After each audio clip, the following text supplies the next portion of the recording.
This is the part 3 of the 3 series on on-policy self-improvement.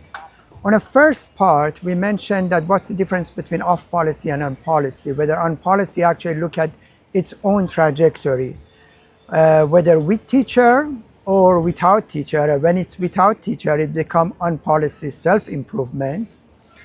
But then without teacher, we need some sort of a privileged information to give to the student that what are the mistakes and so on.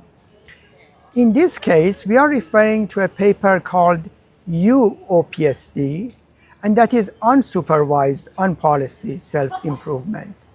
And it's unsupervised because there is not even a hint here. I mean, the student actually teaches solely from its own mistakes.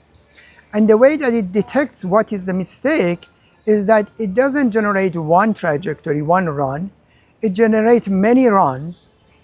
If they all agree, okay, there's no learning involved here. But if majority of them agrees on one solution and minority on other solutions, then it learns that probably that solution is the right solution. And it uses that as a hint on the next round to learn to actually generate that solution more often than not. And that's basically the cycle that it learns from repeated, running itself and figuring out those parts that generate more is probably the right one.